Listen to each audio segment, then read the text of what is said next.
আজকে আমি দ্বাদশ শ্রেণীর থার্ড সেমিস্টার যে প্রথম গল্পটা রয়েছে আদরিণী গল্প, এই আদরিণী গল্প থেকে কয়েকটি উল্লেখযোগ্য প্রশ্ন তোমাদেরকে ভিডিওর মাধ্যমে আমি দেখাচ্ছি। যাদের প্রয়োজন তারা অবশ্যই এই ভিডিওটা প্রথম থেকে শেষ পর্যন্ত দেখবে। তো দেখো, আমাদের আদরিণী গল্প থেকে বেশ কিছু এমসিকিউ, যেহেতু আমাদের পরীক্ষাটা এমসিকিউ প্যাটার্নে হবে তাই আমি এমসিকিউ আকারেই প্রশ্নটা দিয়েছি। প্রথম যে প্রশ্নটা আছে কি বলছে দেখো, আদরিণী গল্পে যে যানবাহনটি ব্যবহৃত হয়নি, আমরা প্রত্যেকেই জানি যারা আদরিণী গল্পটা পড়েছি, ঘোড়ার গাড়ি ছিল, গরুর গাড়ি ছিল, নৌকা ছিল, শুধুমাত্র রথ ছিল না। তাহলে আমাদের উত্তরটা হবে রথ। তারপরে যে প্রশ্নটা আছে দেখো, আদরিণী গল্পে ব্যবহৃত গানের লাইনটি, দেখবে আদরিণী গল্পে একটা গানের লাইন বলেছিলেন জয়রাম মুখোপাধ্যায়।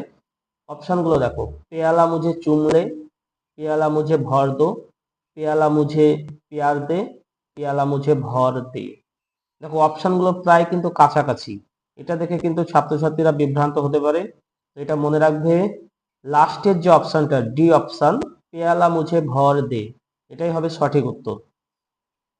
3 নাম্বার প্রশ্ন হচ্ছে, নগেন বাবু পেশায় ছিলেন, অবশ্যই ডাক্তার ছিলেন।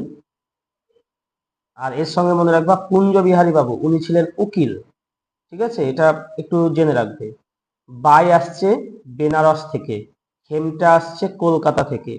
6 নম্বর যে প্রশ্ন, মেজবাবুর মেয়ের বিয়ে ছিল সোমবার, আপনি নেমন্তন্ন পেয়েছেন কি, এ কথা বলা হয়েছিল মুখুজ্জে মশাইকে। 8 নম্বর যে প্রশ্নটা আছে দেখো,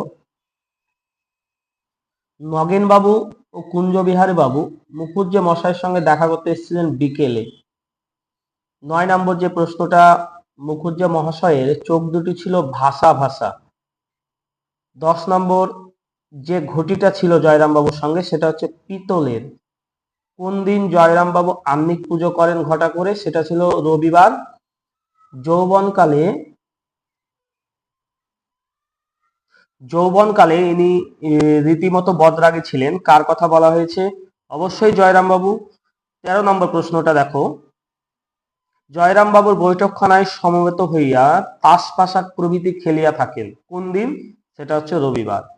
14 নম্বর যে প্রশ্নটা সেটা হচ্ছে, গরুর গাড়ি ভাড়া করে নিয়ে কোন সময় বেরিয়ে পড়ার কথা বলেছিল, 10টা থেকে 11টার মধ্যে। 15 নম্বর যে কোশ্চেনটা, এক জোড়া নতুন বলদ কিনে এনেছে, খুব দ্রুত যায়, এটার উত্তর হবে ইমামুদ্দি। বিভিন্ন জায়গায় কোনো কোনো বইয়ে ইদামুদ্দিও আছে, এটা তোমাদের বই যেটা বানান আছে সেটা করবে ইমামুদ্দি। 16 নম্বর যে প্রশ্ন, ও হস্তিনী আসিল কখন, সকাল 7টার মধ্যে এসেছিল। হাতি তোর গোদা পায়ে নাতি, এ কথা বলেছিল দু একজন অশিষ্ট বালক। 18 নম্বর যে প্রশ্ন, উনি উকিল নহেন মোক্তার, এ কথা বলেছিলেন পেশকার, কারণ জজ সাহেব তোমার পেশকারকে জিজ্ঞাসা করেছিল এই কথাটা। আদরের পিছনে, ওখানে আদর বলতে আদরিনী, আদরের পিছনে মাসে খরচ হতো, বি নাম্বার অপশন, 30 থেকে 40 টাকা। আদরিনীকে স্নান করাতে নিয়ে গেছিলেন মাহুত। খুনি মোকদ্দমাটি কতদিন ধরে চলেছিল, 3 দিন। জয়রাম বাবু ইংরেজ হুজুরকে কি বলে আশীর্বাদ করেছিলেন, তিনি বলেছিলেন যে হাইকোর্টের জজ হন। 23 নম্বর যে প্রশ্নটা, বামন হাটের মেলাতে আদরিনীকে বিক্রি করতে যাওয়ার সময় জয়রাম বাবু কি বলে সম্বোধন করেছিল, জানু, সোনা, আদর না কলিজা, আদর বলে সম্বোধন করেছিল। আদরিনীর জন্য কত টাকা রসগোল্লা আনিয়ে রেখেছিলেন, সেটা হচ্ছে 2 টাকা। বামনহাটের মেলা কোন সময় বেশি জমজমাট থাকে, শেষের 4-5 দিন। কল্যাণীর কোন মাসে আশীর্বাদ হওয়ার কথা ছিল, বৈশাখ মাসে। আর বিয়ের ডেট ঠিক হয়েছিল 10ই জ্যৈষ্ঠ। 27 নম্বর যে প্রশ্নটা, আদরিনীকে বিক্রি করলে জয়রাম বাবুর কত টাকা লাভ হবে বলে অনুমান করেছিল, 1000 টাকা। কেননা 2000 টাকায় কিনেছিল, সে আরামসে 3000 টাকায় বিক্রি করতে পারবে, তাহলে তার মুনাফা কত হবে, অবশ্যই 1000, তাই তো।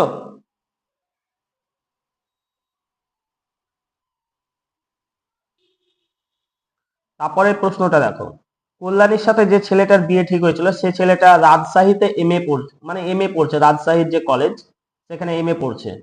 হস্তি ভাড়ার বিজ্ঞাপন কোন পরিচ্ছেদে রয়েছে, এরকম ভাবে কিন্তু প্রশ্ন আসতে পারে, কোনো একটা ঘটনা তুলে দেবে, দিয়ে বলবে যে কোন পরিচ্ছেদে রয়েছে। বা আমাদের বলতে পারে যে আদরিনী গল্পের টোটাল কটা পরিচ্ছেদ রয়েছে। ঠিক আছে, মাথায় রাখতে হবে কিন্তু পঞ্চম পরিচ্ছেদে এটা বলা হয়েছে। হস্তিনীর খোরাকি ছিল 1 টাকা। আদরণীকে নিয়ে তারা বামুনহাটের মেলার উদ্দেশ্যে কতদিন পূর্বে যাত্রা করেছিল? 7 দিন আগে। জয়রাম বাবু কেমন ব্রাহ্মণ ছিলেন না? মুরগিখোর ব্রাহ্মণ। বামুনহাটের মেলা থেকে আদরণী ফিরে এসেছিল 1লা বৈশাখ। আদরণীকে কি নিয়ে দেখতে যাবে বলেছিল? সন্দেশ, রসগোল্লা। জয়রাম বাবু মহারাজকে চিঠি দিয়ে কয়দিনের জন্য হস্তি প্রার্থনা করেছিলেন? 2-3 দিনের জন্য। মুক্তারি ব্যবসা করে জয়রাম বাবু যেটি করেননি, দেখো এখানে করেননি বলেছে, ছেলে মেয়ে কিন্তু এই জায়গাগুলোই ভুল করে, মানে প্রশ্নটা বোঝার ভুল করে। তো এখানে খেলার মাঠ করিয়াছেন, দেখো পাকা দালান কোঠান তো করেছে, বাগান করেছে, পুকুর কিনেছে, শুধু খেলার মাঠই করেননি।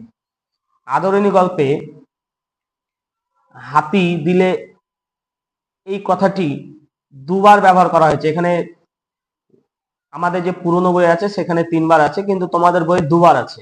তো এখানে 2 নাম্বার অপশনটাই মাথায় রাখবে। জয়রাম বাবু এখানে 2 নাম্বার বলতে 2বার, এই কথাটা মনে রাখবে। 38 নম্বর যে কোশ্চেনটা দেখো,